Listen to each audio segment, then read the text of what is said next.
అనగనగా దొమ్మేరు అనే గ్రామంలో రంగన్న అనే పేదవాడుండేవాడు. అతను చాలా మంచివాడు. అతనికి ఒక కూతురు పుట్టింది. తాను చాలా సౌందర్యరాశి. రంగన్న పేదవాడైనా కూడా తన కూతురిని చాలా అపురూపంగా పెంచేవాడు. తనకి మంచి భవిష్యత్తు ఇవ్వాలని ఎప్పుడూ తపన పడుతూ ఉండేవాడు. ఆ ఊరికి ఒకరోజు మహిమగల స్వామీజీ వచ్చారు. విమల, మన ఊరికి వచ్చిన స్వామీజీ గురించి విన్నావా? లేదు శాంతమ్మ. ఎందుకు? ఆయనలో అంత ప్రత్యేకత ఏముంది? ఆయన ఎంతో మహిమగల స్వామీజీ అంట విమల. అంతేకాదు, ఆయన్ని కలిస్తే మన కష్టాలన్నీ తీరిపోతాయట. నిజమేనంటావా శాంతమ్మ? అయితే మనం కూడా వెళ్ళి మన కష్టాలను చెప్పుకుందామా? సరే విమల, రేపే వెళ్దాం. ఇలా అందరూ వెళ్ళి స్వామీజీని దర్శించి వారి సమస్యలకు పరిష్కారాలు చెప్పించుకునేవారు. స్వామి, మీ రాకతో మా కష్టాలన్నీ తొలగిపోయాయి. దయచేసి కొద్ది రోజులు మీరు మా ఊర్లో బస చేయాలని మా కోరిక స్వామి. అందుకు స్వామీజీ కూడా ఒప్పుకున్నారు. ఈ విషయం తెలుసుకున్న రంగన్న తన కూతుర్ని తీసుకుని స్వామీజీ దగ్గరకు వెళ్ళాడు. నమస్కారం స్వామి. ఈమె నా కూతురు సుగుణ. తన జాతకాన్ని చూసి తన భవిష్యత్తు ఎలా ఉంటుందో కాస్త చూసి చెప్పండి స్వామి. అందుకు స్వామీజీ ఆ పాపను పరీక్షగా చూసి, రంగన్న, జాతకరీత్యా ఈ పాప అర్ధాయుష్కురాలు. వివాహమైన కొద్ది కాలానికే మరణిస్తుంది. అది వినిన రంగన్న చాలా బాధపడి, మీరే ఏదైనా పరిష్కారం చూసి చెప్పండి స్వామి. మంచి పనులు చేస్తూ ఆ దేవుణ్ణి ఆరాధిస్తే ఆ దేవుడే మార్గం చూపిస్తాడు రంగన్న. అలాగే స్వామి. మీరు ఈ ఊరిలో ఉన్నన్ని రోజులు మీకు సేవ చేసుకునే భాగ్యాన్ని మాకు ప్రసాదించండి. స్వామీజీ కూడా దానికి సరేనని అంటారు. రంగన్న సుగుణని తీసుకుని పక్కనే ఉన్న అడవికి వెళ్లి పువ్వులు, పండ్లు, దుంపలు, కొన్ని కట్టెలు తీసుకుని స్వామీజీకి ఇచ్చి సుగుణకి మంచి విద్యా బుద్ధి చెప్పమని ఆయన దగ్గరే విడిచి తన పనికి తాను వెళ్ళేవాడు. ఇలా కొన్ని సంవత్సరాలు గడిచాయి. సుగుణ కూడా పెరిగి పెద్దదయింది. సుగుణ చాలా అందంగా, మంచి నడవడికతో పాటు తెలివితేటలు కలిగి ఉండేది. ఎవరికి ఏ సమస్య వచ్చినా ఎంతో చలాకీగా సహాయం చేసేది. ఒకరోజు రంగన్న జ్వరం వచ్చి నీరసంగా ఉందని పడుకుంటాడు. రోజూలాగే స్వామీజీ కోసం అడవికి సుగుణ ఒక్కతే వెళ్తుంది.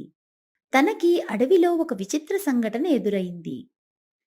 ఒక వలయాకారంలో మంటను చూసి ఆశ్చర్యపోయింది. ఏంటి మంటలు విచిత్రంగా ఉన్నాయి? అయ్యయ్యో, మంటల్లో నాగుపాము కూడా ఉందే. ఇలా వదిలేస్తే మంటల్లో కాలిపోతుంది. నీళ్లు పోసి మంటలు ఆర్పివేస్తే కాపాడవచ్చు.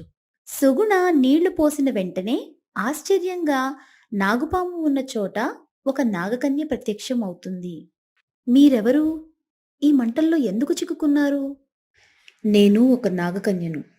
ఇక్కడ ఒక మాంత్రికుడు తన తాంత్రిక శక్తితో అమావాస్య రోజున నన్ను బంధించాడు.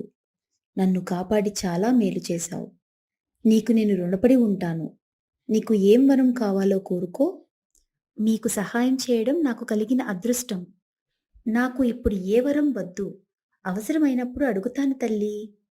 సరే అయితే, నీకు ప్రాణాపాయం వచ్చినప్పుడు నేను నీకు ప్రత్యక్షమయ్యి నిన్ను కాపాడుతాను అని మాట ఇచ్చి మాయమైపోతుంది నాగకన్య. చూస్తూ చూస్తూ సుగుణ పెళ్లి వయసుకి వస్తుంది. రంగన్న ఆ ఊరి రాజుగారి దగ్గరికి వెళ్ళి, అయ్యా, నా కూతురికి పెళ్లి చేయాలనుకుంటున్నాను. నేను చాలా పేదవాణ్ణి.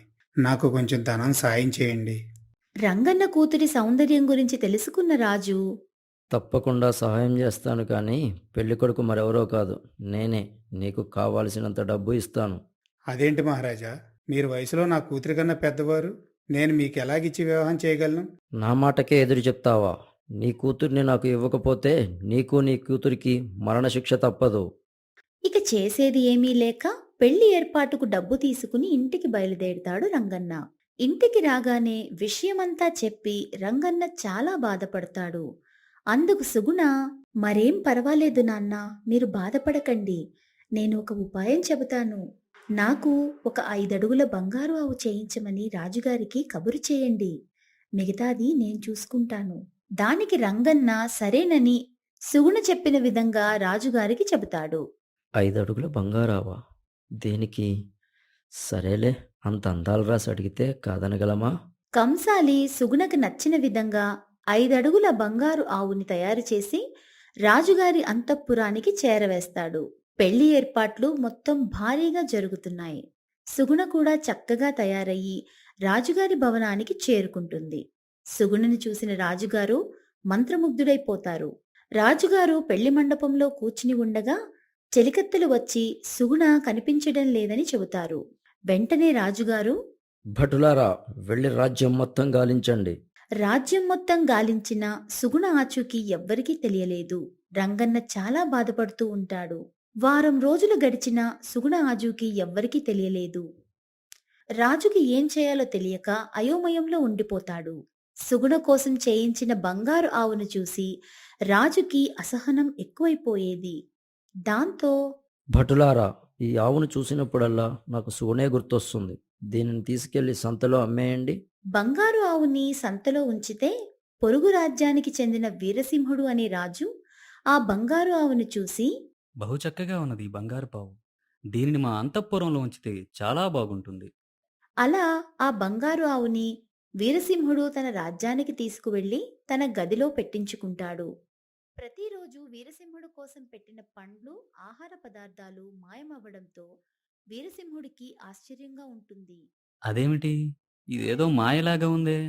నాకు పెట్టిన పలహారాలు ఎలా మాయమవుతున్నాయి?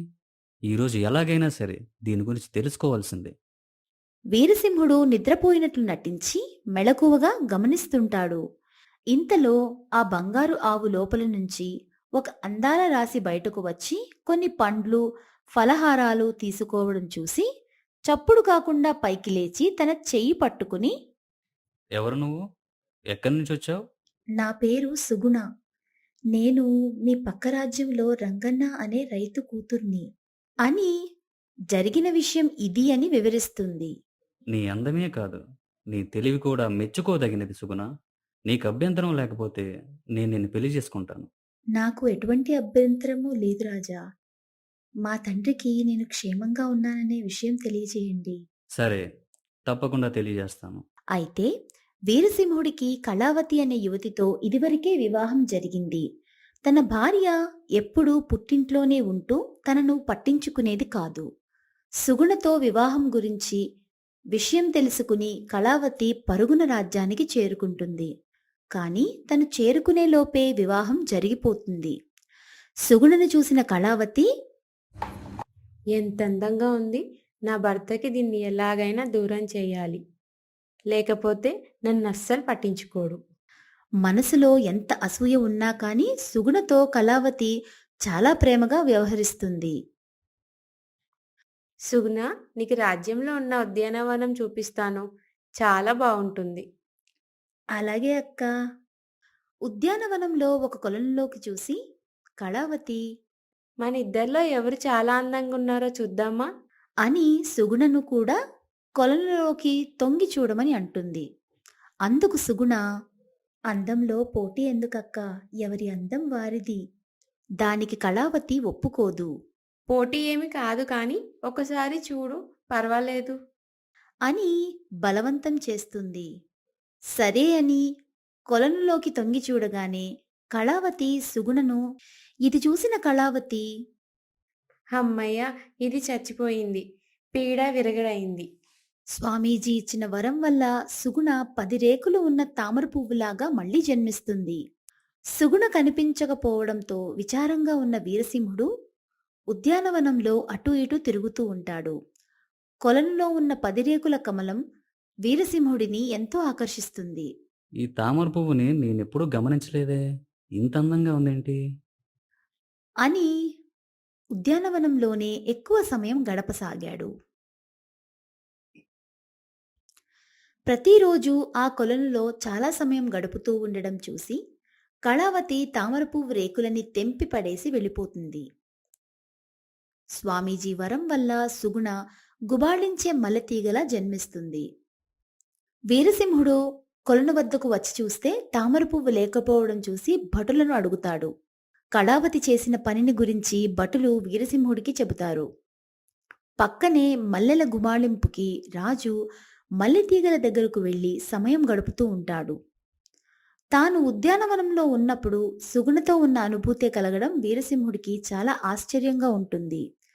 సుగుణ తనను విడిచి వెళ్ళలేదనే భావనలో ఉంటాడు నిన్నటి వరకు లేని మల్లె చెట్టు ఇవాళ ఎలా వచ్చింది? అని కళావతి ఆశ్చర్యపోతుంది. ఒక మాంత్రికుడి దగ్గరకు వెళ్ళి అడుగగా మాంత్రికుడు నువ్వు చంపిన సుగుణ మరణించలేదు.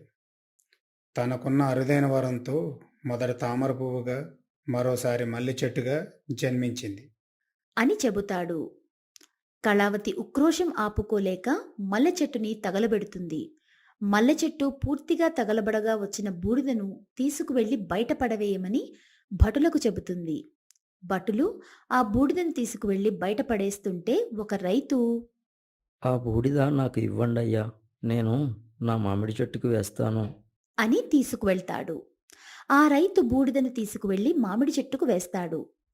ఆ మామిడి చెట్టుకు మునుపటి కంటే ఈసారి ఎక్కువ కాపు వచ్చింది. అందులో ఒక కాయ చాలా పెద్దదిగా పనసపండు ఆకారంలో ఉండడం చూసి రైతు ఆశ్చర్యపోతాడు. దాన్ని ఎవ్వరూ కోయకుండా చూసుకుంటాడు.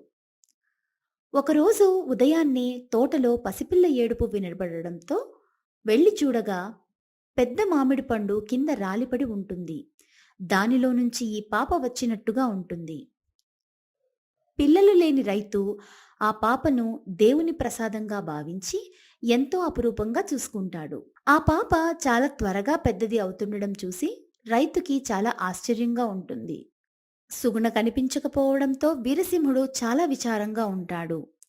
విచారంగా ఉన్న వీరసింహుణ్ణి చూసి కళావతి మాంత్రికుడి దగ్గరకు వెళ్ళి సుగుణ చనిపోయిందని నా భర్త చాలా విచారంగా ఉన్నాడు స్వామి. ఏదైనా పరిష్కారం చెప్పండి. అందుకు మాంత్రికుడు సుగుణ చనిపోలేదు కళావతి, పాపలాగా మళ్ళీ పుట్టింది. అని చెబుతాడు. అవునా స్వామి, ఈసారి దాని పీడ వదిలించుకుంటాను. కళావతి ఆదేశం ప్రకారం భటులు పాములు పట్టేవాడి దగ్గరకు వెళ్లి విషసర్పాన్ని తీసుకువచ్చి పాప ఆడుకునే చోట వదిలిపెడతారు. ఆ పాము దగ్గరికి రాగానే సుగుణ దానికి నమస్కారం చేస్తుంది. వెంటనే నాగకన్య ప్రత్యక్షమయ్యి, సుగుణ, నీకు ప్రమాదం వచ్చినప్పుడు నేను సహాయం చేస్తానని మాట ఇచ్చాను కదా, ఇదిగో నీ పూర్వరూపం నీకు తిరిగి ప్రసాదిస్తున్నాను. మీ కృపకు నేను ధన్యురాలిని తల్లి.